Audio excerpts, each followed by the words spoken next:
special prosecutor to come and answer why his friend. And today he's complaining because it's his friend. Cannot continue to allocate that huge sums to the same office when we are not getting the results. This is one of the agencies we should be looking at. Mr. Speaker, the office has been in existence for how many years now? Close to 8 years. Tell me what is really the achievement of that office. I believe that it is high time that this Parliament reconsiders its decision to approve the establishment of the Office of Special Prosecutor. I think that we should abolish it. The political party that opposed the establishment of the office, the member of that political party who opposed it in the 8th Parliament, today majority leader, leader of government business, in the wisdom of the Ghanaian people, they have given them a super majority. Should I feel frustrated and resign? In my life, when I take on the reins to do something, I do it to the best of my ability.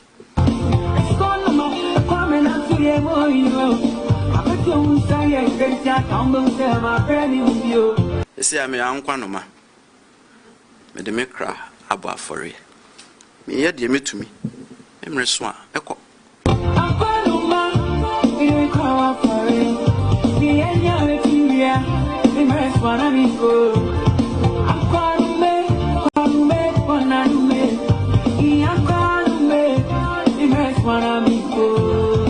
Should I feel frustrated and resign? In my life, when I take on the reins to do something, I do it to the best of my ability.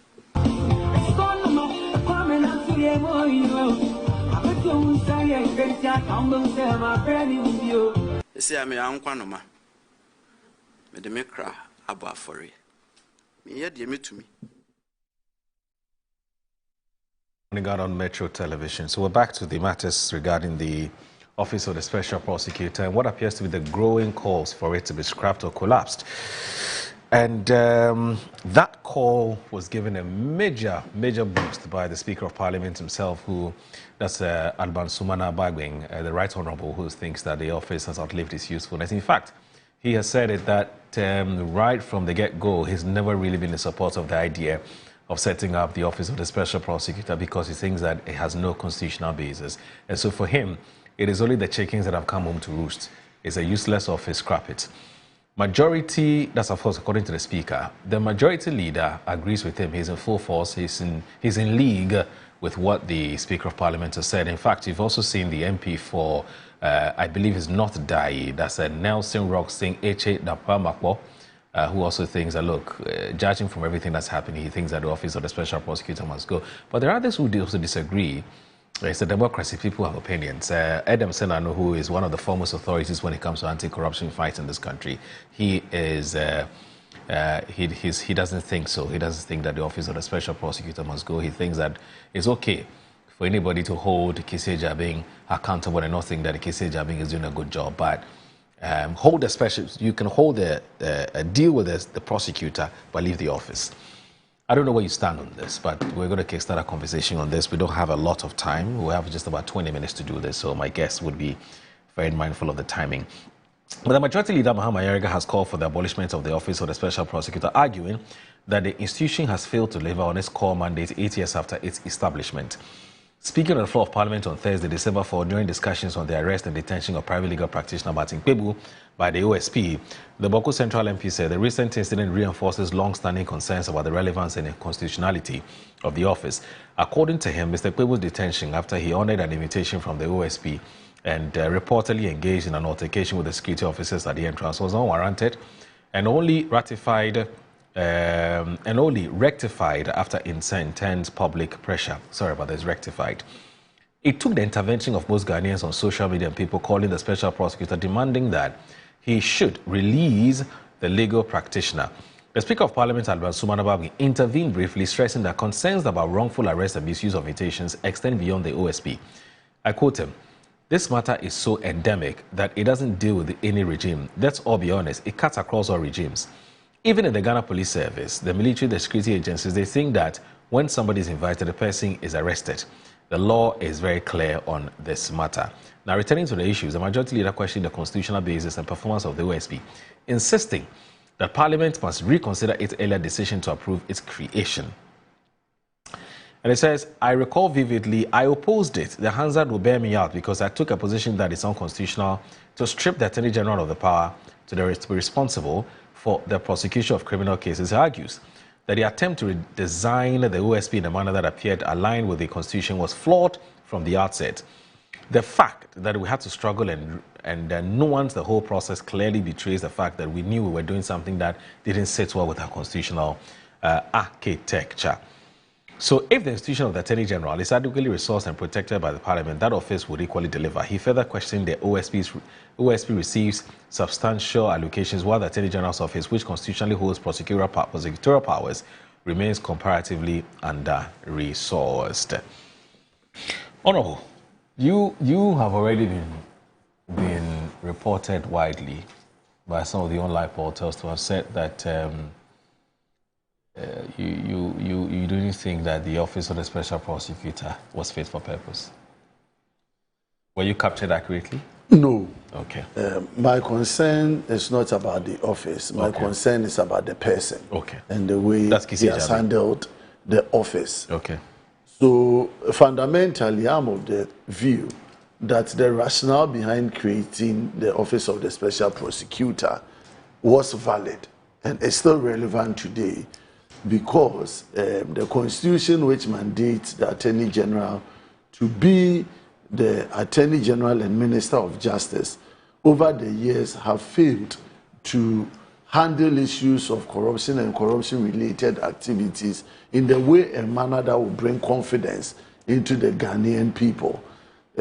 Many a times, the Attorney General is seen to be always against a particular regime and for and favoring their own.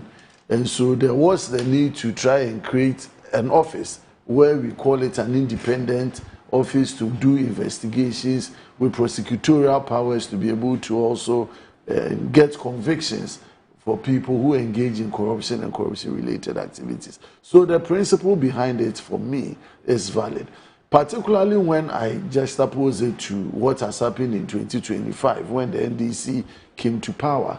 And then the Attorney General, when he was approved and then sworn into office, within 3 days, his main occupation was to withdraw cases against government appointees or people who were sympathetic to the NDC who were being prosecuted. Remember the case of the current governor of the Bank of Ghana, Isiama, who was being prosecuted.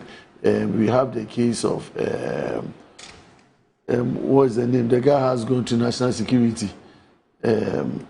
What's the name of your friend at national security? What's the name of that guy who was being prosecuted and left? Was it Japa? Yes, Richard Japa and all of those people. So it makes it seem for me that if we still leave prosecution of corruption and corruption-related matters in the hands of a politically appointed Attorney General, we may not get the results as we see. But we also have a reason to evaluate the office that has been created, which is the OSP's office. The OSP's office is a creature of law, and it has a mandate to execute, to look into corruption-related activities, and also prosecute and secure conviction. And then you look at the resources that have gone into that office since its creation. Everything that they need in the office of the special prosecutor has been provided for them. And so the Ghanaian people are asking, why are we not getting the benefit of that office? So it's more like the office steps out, they come and do press conferences, they tell you a lot of issues about people they are investigating. But at the end of the day, they never complete investigations, they don't go to court and secure judgment as is required. I have reviewed all the cases that the Office of the Special Prosecutor has briefed us as a country, and I have followed all his cases in court. And even from the word go, I've never been convinced that the approach of the OSP is so much grounded that you get the results that is intended. Look at even the recent SML matter that he's sending to court. 78 charges. 78 charges against people. When are you going to prosecute all of those charges and secure conviction? So it's an entire problematic situation in relation to the special prosecutor himself. Now, the next concern that people have about that office is the conduct, the way and manner they use the office of the special prosecutor to intimidate, to abuse people, and to make it appear as if that office is a no-go area and it's untouchable. But this office is supposed to be one of the investigative arms of government, like the police, like the IOCO, like the NIB. And then they've created a monster out of that office. When you are invited, it's as if you don't have any right again. If you don't come, we are going to use some Rambo style to come and arrest you. The powers that we gave that office is not meant to be used to abuse the people that gave you that authority. Every decision that you make at that office should be in consonance with rationality, should be in consonance with law. And I am very worried at the conduct of the special prosecutor. Why?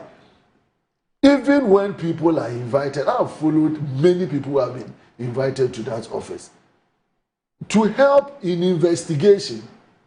More people that the OSP has just, you are doing your own investigation on matters. I am not in connection with that thing, but you think I need to come and give you investigation. And then the way he will even write the letter to invite you.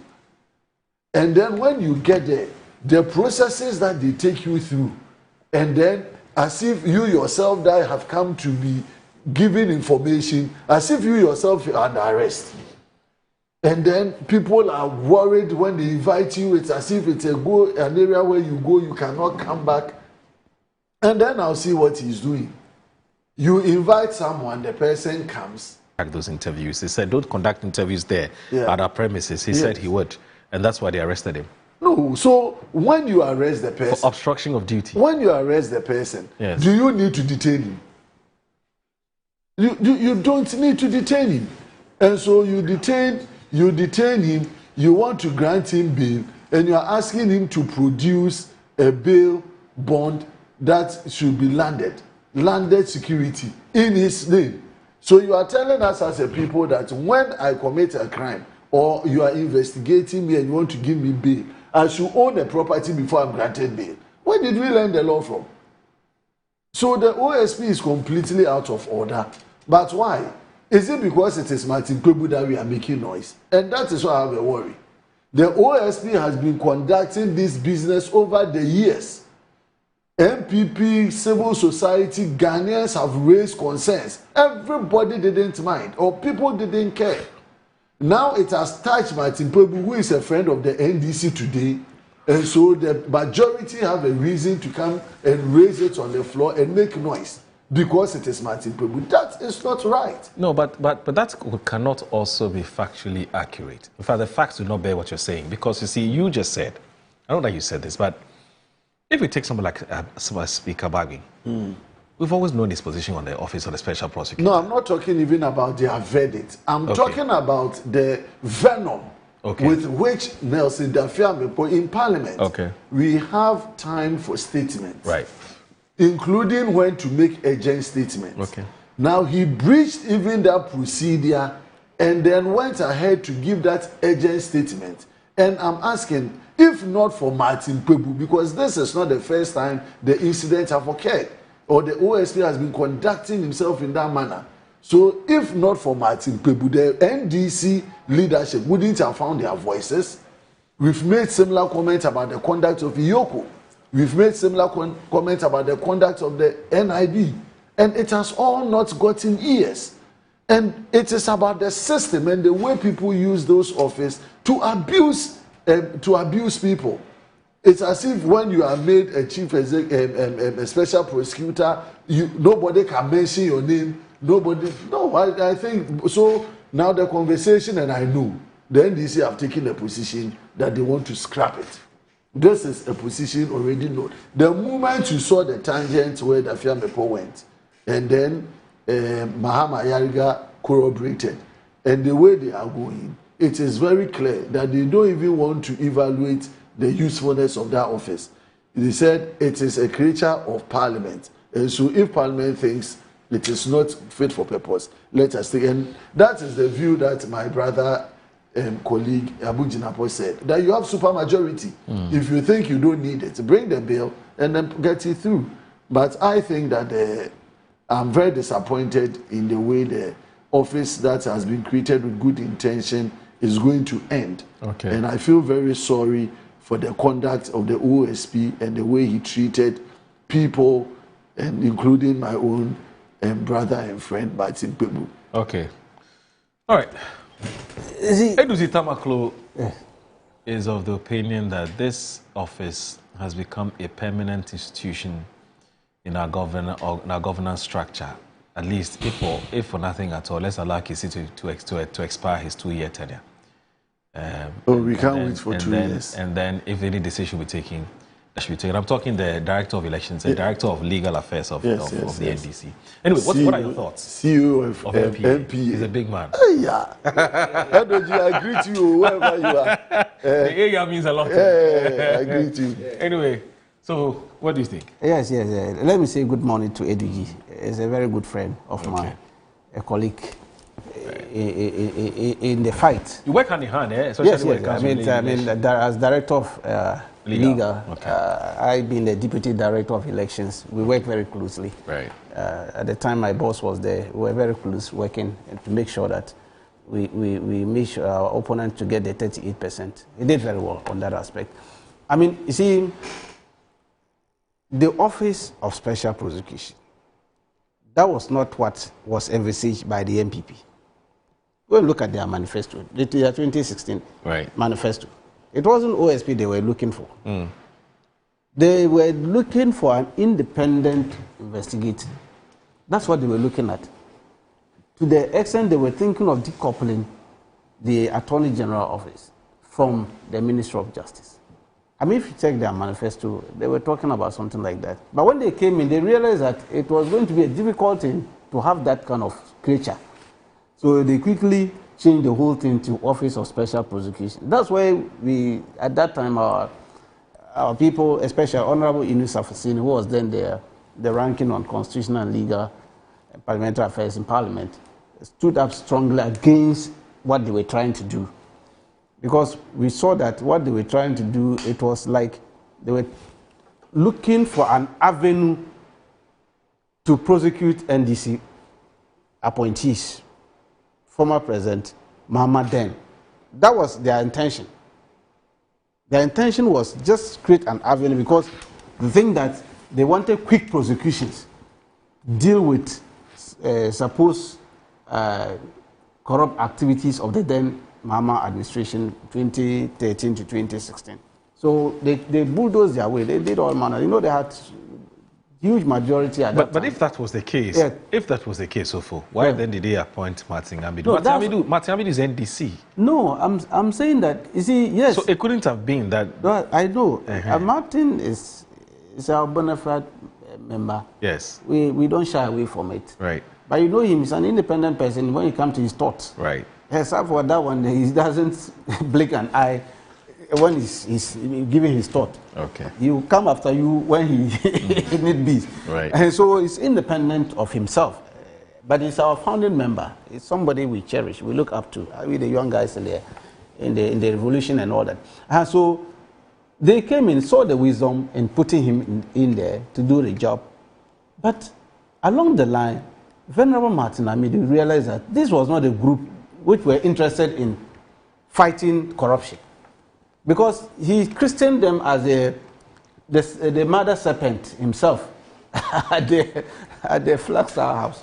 Mother serpent of corruption was sitting there. So how then you expect special prosecutor to fight corruption at that? And that's why he chickened out and left them. Just take your trouble. Because the intention of which the office was established was not being lived by the then administration. But I remember at the time when the office was there was some jamboree. People were dancing in studios and clapping and saying the NDC is finished because of OSP has come and all this kind of thing. We survived it, and we came in. They are doing their work, but we are beginning to see some excesses in the way they carry themselves. Okay, and the majority in Parliament are taking a second look at it. As a government has not taken a position on it, whether to scrap it or not. It came up, matters of that nature is now being discussed. I know we have a president who has been a former president before. He has seen it all. He has, for 8 years, he sat back and observed all these independent organizations, agencies that we have, anti-corruption agencies. He has observed their working and all that. Okay. So he is in a very good position if he's to take a decision of that nature. He is not somebody where fasty and mommy. No, the experience is there, and so he is in a very good position. I've heard. In fact, I've heard Felix Kwachofosu is saying that the president, in fact, he said it publicly that the president doesn't have any intentions of scrapping it. Well, that's what I'm saying. That for that one, there, I have strong conviction that the president, when he's taking decision on this, because of he has the benefit of hindsight of being in that office before as a president, and he's back and he's looking at things. That is why for 11 months down the lane, getting to 12 months now, you have not seen even one scandal in any of the agencies across the country in the ministry. Because he has seen it and he knows how to manage the processes and all that. These excesses that we have seen at the OSP is something that we need to look at critically. Because I know my good brother Martin Pebu is vociferous in terms of trying to come after them and then talk a lot about them. And so matters like this nature, they need to be very tactful in handling it. He's a seasoned lawyer. It's somebody a lot of we law students are looking up to. We are learning from them. But if things are becoming this way, I think Parliament, in their wisdom, started debating that. I'm told, I heard the majority chief whip saying they will summon the OSP to come and explain some of this thing. I think that's the right thing to do. That's that's the prosecutor himself. The prosecutor himself, yes. So they should come. I mean, that's the best. Okay. So that we will listen to them. Our August House wants to listen to them, hear them. What is it that we are hearing differently and all this kind of thing. Okay. But they should also reduce the press conferences to, I mean, something at that area. We want more action. Okay. Like the speaker said, if a lot of resources have been sent to that office, we expect to see something tangible coming out from that office. Okay. We expect to see results because we can't continue to be giving them more resources when we are not getting it. But I think it's an area that the lawyers, seasoned lawyers, will have to come in. And I know EDUG is one of the best brains we have in that this constitutional law and all that. They should look at all those things and advise appropriately how to go about this. All right, so let me read a few messages and then we can wrap it all up for the day. We can call it a day because we don't have all day. You don't want to tell them at Pandai they are not ready. I'm told they want to chicken out from Pandai. Let them leave and yeah, because I'm told you're already on the. Oh, we are there campaigning. Seriously. You're campaigning. Yes. You started. Yes. Vigorous campaign. Seriously. Okay. Let me say happy birthday to my beautiful and adorable queen, Mrs. Angela Taiba Lai. May God bless and protect you, and may the new age year offer you God's continuous protection, peace, and divine breakthroughs from your Odugu Dennis Lai. And I repeat again, happy birthday to you, beautiful and adorable queen, Mrs. Angela Taiba Lai. May God bless and protect you, and may the new age offer you God's continuous protection, peace, and divine breakthroughs from your Odugu Dennis Lai. And also happy birthday to the star of the pitch, Emmanuel Kunto, wishing you a day as epic as your goals and alive as legendary as your skills. I can't wait to celebrate another year of life, love, and football with you. May your day be as bright as your future and your goals as sweet as your memories together. That's come from Jemima Kafui Glover. So happy birthday to you, Emmanuel Kunto. Let me also do this final one. It's also a birthday wish. Now, happy 5th anniversary. It was actually an anniversary. So, happy 5th anniversary to Mr. Prince Date Date. I hope I got the pronunciation correctly. And Mrs. Julian Adate, your love story is second to none. Your marital journey, a testament of faith and a confirmation of the goodness of God. The events of these 5 years makes my eye teary each moment I think of you. The manifestation of the promises of God in your life gives me joy. I am proud of your love for each other and your unflinching faith in God. Happy, happy marriage anniversary, Mr. and Mrs. Date. And may God continue to bless your union in Jesus' name. And that's coming from Carlos. The people can write, though. When it comes to love, what do you expect? Yeah. Love in the blues. Can write, come and teach me some. Anyway, so let me end with this. Let me just end with this one. Just this one. So Samaku Kelly says, good morning. Moro, it's obvious that President Mahama has a very ambitious and well-intended plans to move Ghana's agriculture forward. It's in this vein that this year's glut, especially with our grains and pulses, need to be handled with careful analysis. One would have thought that a current ban on the export of agricultural produce from Ghana could have been lifted, at least temporarily, to enable farmers to sell their produce to the Sahelian buyers at competitive prices. If this is not done as a country, we risk disenabling the golden hen that lays the golden eggs in subsequent production cycles. Also, no matter how brilliant or sound agriculture programs may be, if appropriate special purpose vehicles, SPVs, are not identified and deployed for program implementation, I'm afraid it could be business as usual. A very big aiko to our astute and gallant farmers. Thank you very much. And also Abdul Kudus, finally, said, is it about the office or the officer? Is the solution in repair or destroy? As we're being guided by debate that gave birth to the OSP, our AG through Nolly Prosecutor and willing to prosecute has swept billions of cedis into the drain. Do we know that the next AG party appointee will do? Maybe worse. I think we should reevaluate the office and make the needed changes for a productive office. We have spent a lot in that office to just abolish it. I'm disappointed in Amido and Kisi, and I believe there's Ken Star out there who could make the office work. My name is Aldo Moro. Thanks for watching. And also to you, Mr. Boama, Isaac Boama Nyako, for your time, MP for Efia. Thank you so very much for your time, and I wish you happy families there a wonderful weekend as well. I know you're going back to the constituency. My regards to all of them. And also, Sofo Tanko Rashid Computer. I don't want to get it wrong this time, right? Yes, he's the Chief Executive Officer of GIFEC. It's now going to be Digi Fund soon. Watch out for that. Assalamu alaikum wa rahmatullahi ta'ala wa barakatuh, and the Juma Mubarak. Bye-bye.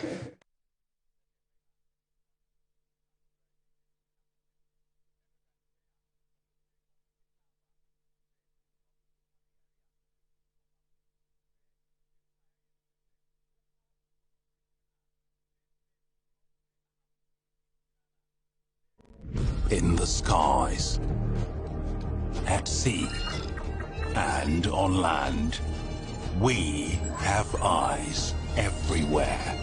We see it all. When you're involved in corruption and think you're hiding, we will get you. In the skies, at sea, and on land, we have eyes everywhere. We see it all. When you're involved in corruption and think you're hiding, we will get you.